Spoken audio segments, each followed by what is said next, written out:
오늘 우리에게 주시는 하나님의 말씀은 잠언 6장 1절부터 19절 말씀입니다.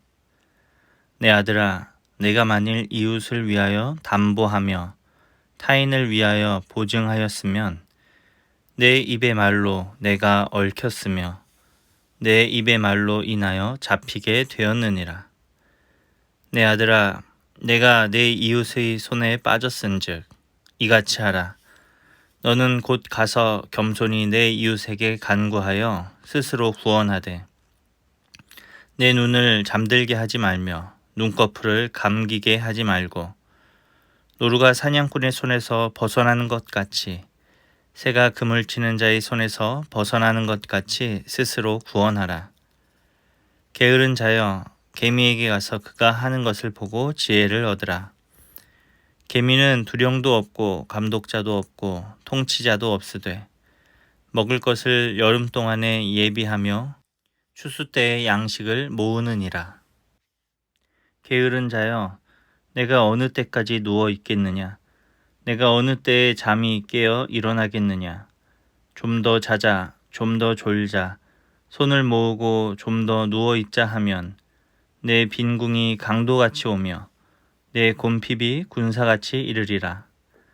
불량하고 악한 자는 구부러진 말을 하고 다니며 눈짓을 하며 발로 뜻을 보이며 손가락질을 하며 그의 마음에 패역을 품으며 항상 악을 꾀하여 다툼을 일으키는 자라.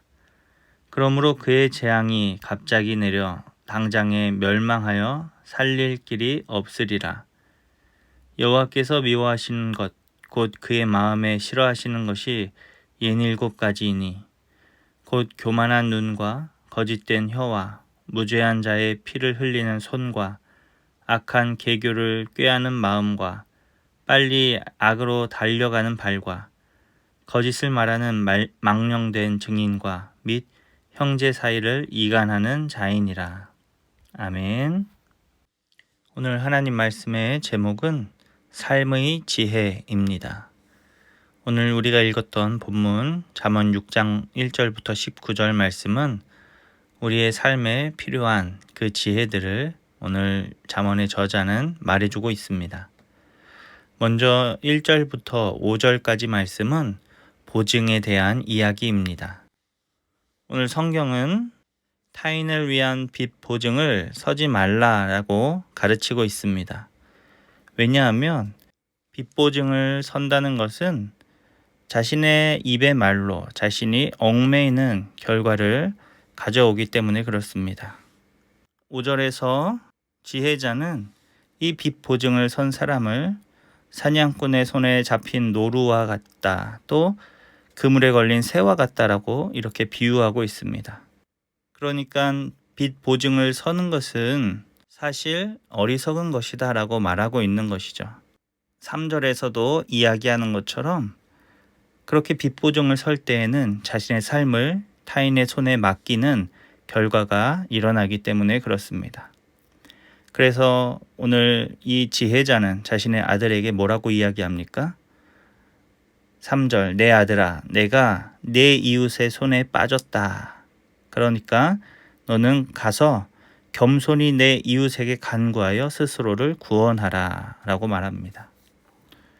그러면서 4절 이렇게 말하죠. 내 눈을 잠들게 하지 말며 눈꺼풀을 감기게 하지 말라 라고 말합니다. 그래서 5절 말씀, 그래서 너는 스스로를 구원하라 이렇게 말하고 있는 것이죠. 보통 우리가 다른 사람들을 위로할 때에는 걱정하지 말고 자라 라고 말합니다. 그러나 오늘 지혜자는 자신의 아들에게 내 눈을 잠들게 하지 말고 눈꺼풀을 감기게 하지 말아라. 즉 불철주야 노력해서 이 곤경에서 너가 스스로 자신을 구원하라. 너가 빠져나오도록 하라 라고 권하고 있는 것입니다. 지혜자는 이 빚 보증의 위험을 알고 자신의 자녀에게 그것을 경계하도록 가르치고 있는 것입니다. 우리는 우리의 삶에서 이 빚 보증이 얼마나 위험한 것인가 많은 사례들을 통해 직간접적으로 경험하기도 합니다. 사랑하는 우리 이웃들이 찾아와서 빚 보증을 부탁할 때 사실 거절하는 것이 쉽지 않습니다. 그런데 그렇다고 빚 보증을 서주게 되면 결과가 좋지 않은 경우들도 꽤 많이 있다라는 것이죠. 자신의 집과 재산을 잃어버릴 뿐만 아니라 때로는 그 사랑하는 이웃까지도 잃어버리는 경우들이 있다는 것입니다. 그래서 우리는 오늘 이 지혜자의 말을 기억하고 우리의 삶에서도 스스로를 올가매는 이 빚 보증을 경계해야 하는 것입니다. 사실 빚을 지고 산다라는 것은 지혜로운 삶이 아닙니다. 그래서 오늘 지혜자는 6절부터의 말씀을 통해서 무엇이라고 말하고 있습니까? 열심히 일하라. 개미에게서 배우라. 이렇게 말하고 있는 것이죠. 하나님께서 창조하신 이 세상의 원리는 무엇이냐면 땀 흘려 수고하고 그 수고의 대가를 얻어서 살아가는 것이 바로 이 세상의 원리입니다. 그래서 우리는 열심히 일하고 그 일함의 결과로 주시는 그 열매를 먹고 살아가는 것이죠. 그래서 우리는 과도하게 많은 빚을 지기보다는 열심히 땀 흘려 일하려고 노력을 해야 하는 것입니다. 그런데 문제는 무엇이냐면 이 세상의 경제 구조가 때로는 빚지지 않고는 살 수 없게 되어 있다는 게 문제라는 것입니다. 사실 성경은 빚을 지지 말라라는 이야기보다는 돈을 벌기 위해 이웃에게 고리로 돈을 빌려주지 말라라는 이야기가 더 많이 있습니다. 또 이웃의 겉옷을 저당 잡았다면 해가 지기 전에는 돌려주라 이런 말씀도 성경에는 기록되어 있습니다. 그러니까 돈을 빌려주고 또 빚을 내는 이러한 것들이 어려움에 있는 그 사람들을 구제하는 이웃 사랑의 실천 방법으로 사용되어져야 한다라는 것을 말하고 있는 것입니다. 그런데 세상의 많은 사람들은 이렇게 급하게 돈이 필요한 사람들의 약점을 이용하여 도리어 더 큰 돈을 버는 기회로 삼으려고 하는 사람들이 많이 있다는 것입니다. 말도 안 되는 고리에 이자를 붙여서 당장 급한 사람들에게 돈을 빌려주고 함정에 빠뜨리는 이런 경우들도 참 많이 있다라는 것입니다.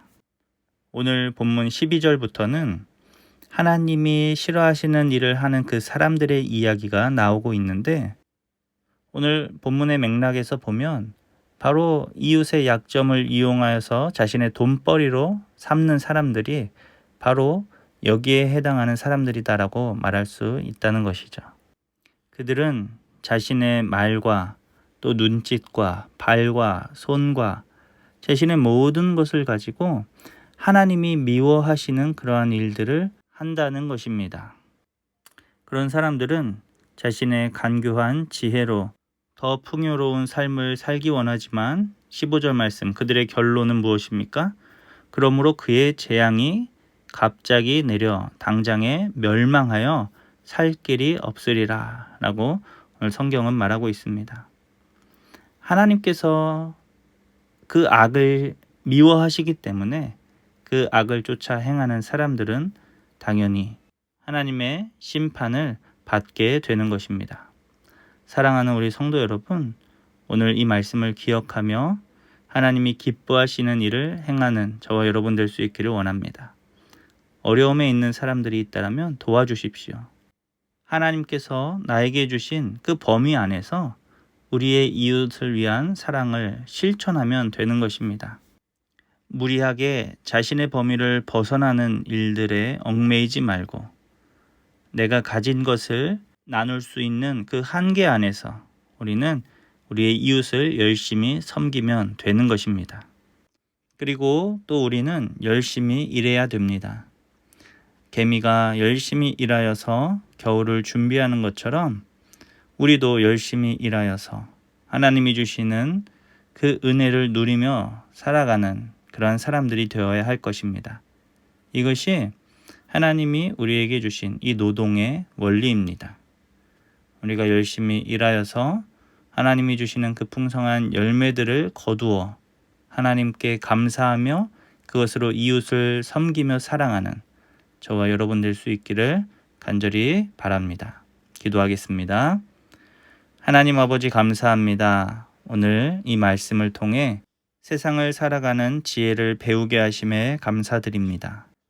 하나님, 우리가 열심히 일하여서 하나님이 주시는 그 풍성한 은혜를 누리며 살아가는 주님의 자녀들이 다 되게 하여 주시옵소서. 악한 일들은 멀리하고 또 우리의 이웃을 돌아볼 수 있는 그러한 사랑의 마음을 가진 주님의 자녀들이 되게 하여 주시옵소서. 감사드리며 예수님의 이름으로 기도합니다. 아멘.